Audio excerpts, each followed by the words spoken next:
का, हे श्याम सुंदर, अरे चलत चलत मेरी पैया पिरानी, और आई गो बुढ़ापो ये ढल गई जवानी,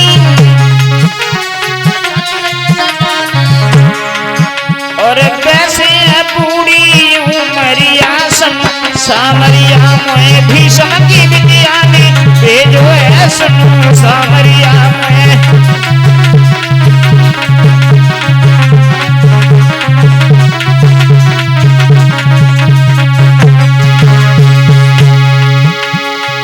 मैं भीषण की लाडूनी भेजो है सुन सामरिया में,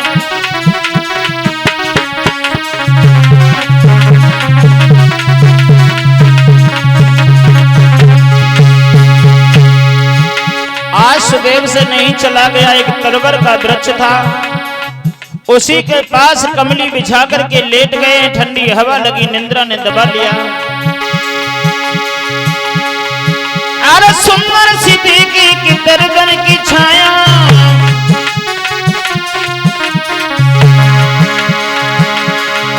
और कोई सुदेव ने आसन लगाया, और ओढ़ के सोई गए कामरिया सन सामरिया में भीषण की विद्या ने भेजो है सुन सामरिया में,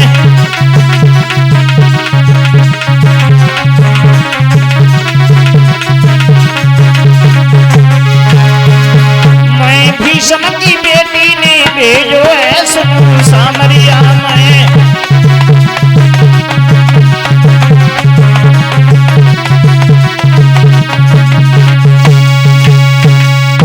आज मेरे प्रेमी भक्तों, सुदेव महाराज तरवर के वृक्ष के नीचे कमली डाल के बैठ जाते हैं, हारे थके नहीं समझ पाए, निंद्रा ने दबोच लिया, पर भगवान देख रहे हैं। दोहरका से देखा कि ब्राह्मण देव हमारा पत्र लेके आ रहे हैं, तो पार्षदों से कहा, पार्षदों उन ब्राह्मण देव को उठा करके हमारे दोहरका के समीप ले आओ।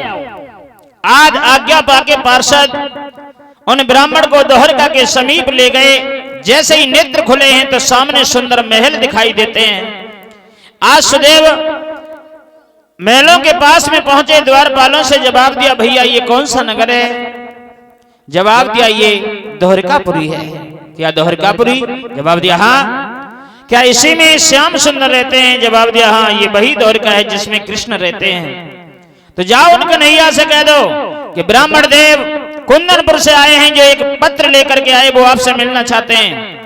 आज द्वारपाल दौड़ के भगवान कन्हैया के पास पहुंचे, श्याम सुंदर से कहा, ये श्याम कन्हैया,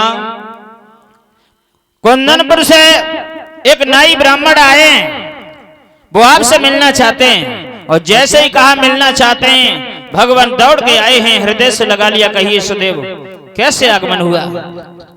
और सुदेव ने जैसे ही कन्हैया को देखा, ओट चलाने लगे कि देखो कहां एक राजा की लड़की। वैसे कमी कोई नहीं है, कमी तो केवल इतनी है कि देखने में जो बड़ो करिया है। भगवान हाथ में बंसी लिए थे, जैसे ही मुस्की छोड़ी है, सुदेव ने कहा वैसे करिया जरूर है, पर जब मुस्की छोड़ता है तो बड़ा छवि आती है, बहुत अच्छा लगता है। कहा कोई बात नहीं श्याम, ये पत्र तुम्हारी रुक्मिणी ने भेजा है, रात ही बाकी है, या देर हो गई तो भला रुक्मिणी तड़प तड़प के मर जाएगी, पर शिशुपाल को बड़ नहीं करेगी। कन्हैया ने कहा देखो ब्राह्मण देव, जो यहाँ कह रहे हो वो अंदर जाके मत कहना। क्यों? वहां दाऊ भैया बैठे हैं, दाऊ भैया ने जान लिया तो चाहे रुक्मिणी मरे चाहे जिंदा रहे, हमें जाने नहीं देंगे। ठीक है, आज अंदर ले गए सुदेव जी को। दाऊ भैया ने कहा कहिए कन्हैया ये कौन है? जवाब दिया ये हमारे ब्राह्मण देव हैं, बड़ी दूर से मिलने आए हैं। ठीक है, इन्हें भोजन इत्यादि करवाओ। बड़ी खुशामद की है। सुदेव जी ने कहा यही खुशामद करते रहोगे कि चलोगे? क्यों? रात ही रात है, सुबह होते ही बारात आ जाएगी तो भला काम बिगड़ सकता है, रुक्मिणी भी मर सकती है। भगवान कहने लगे चिंता मत करो, न रुक्मिणी को कुछ होगा और न तुम्हें कुछ होगा, पर हम जैसा कहें वैसा कर देना। क्या? जब दरवाजे के हम तुम्हें बाहर विदा करें, सोई सिर से हाथ लगाए के जमीन पे बैठ जाइयो, खांसन लगियो। तो हम दाऊ भैया से हाथ जोड़े और दाऊ भैया आज्ञा दे दी तो हम जाई बहाने से तुम्हारे साथ चले चलेंगे। आज जैसे ही सुदेव को विदा करने के लिए चले, सुदेव आगे चले, चाने पे हाथ फिराए।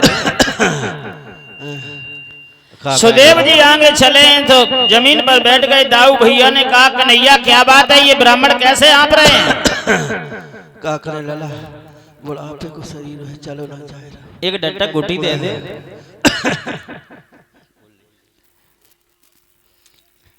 आज सुदेव जैसे ही घासने लगे हैं, दाऊ भैया ने जवाब दिया, कन्हैया क्या बात है? भगवान ने कहा, दाऊ भैया ये ब्राह्मण हैं,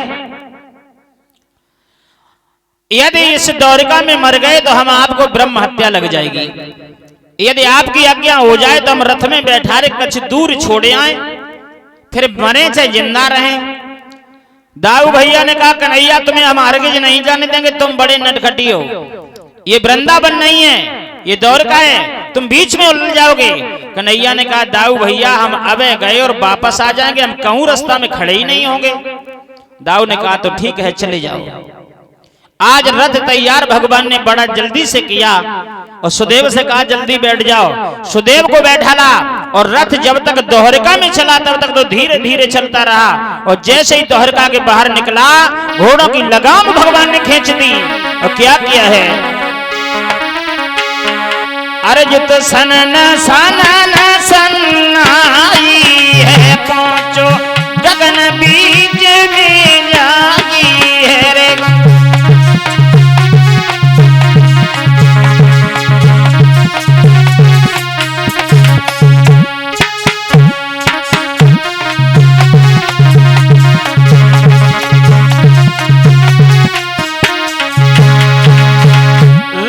सनन सनन सन्नाई है, पहुंचो गगन बीच में जाई है, मन में रह कर की लगाई है, कुंदनपुर रथ पहुंचाई है रे।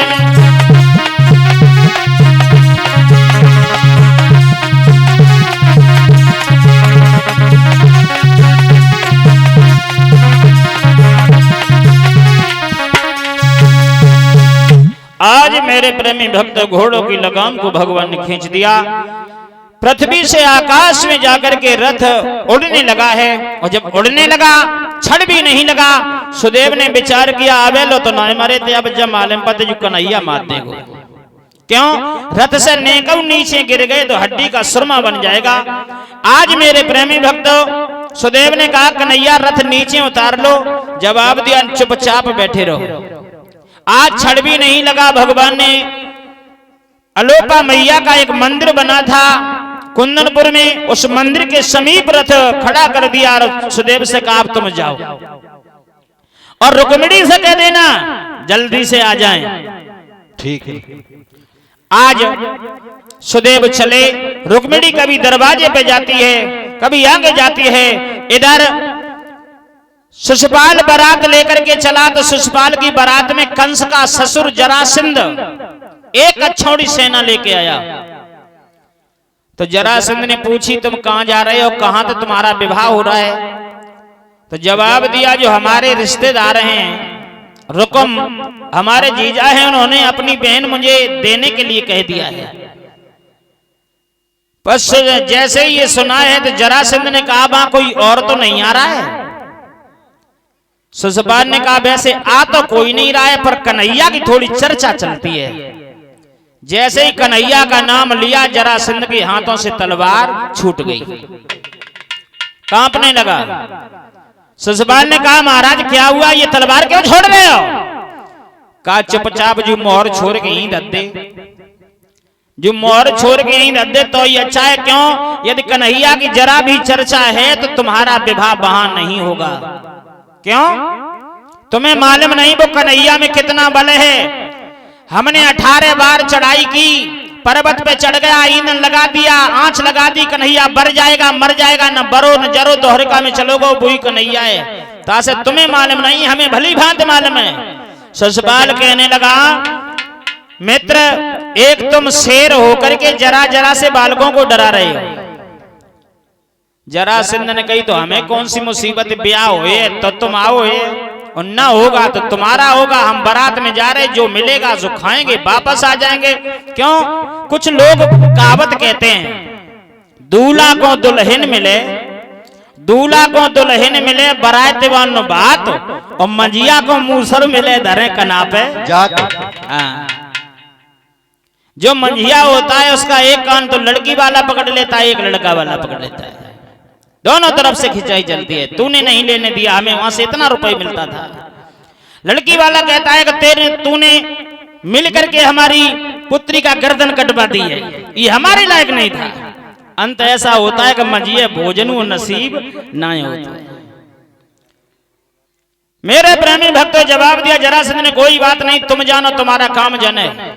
आज एक अछौड़ी जरासंध की सेना है और एक अछौड़ी सेना वो शिशुपाल की है, और एक अछौड़ी रुकुम की सेना तैयार है। 3 अछौड़ी सेना लगी है और भगवान सिर्फ अकेले खड़े हैं। अकेले ही चले आए, ढूंढे से क्या कर ली? अकेले तो सब कुछ कर ले।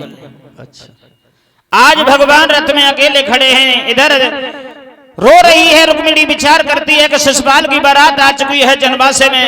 रुकुम ने देखा तो रुकुम ने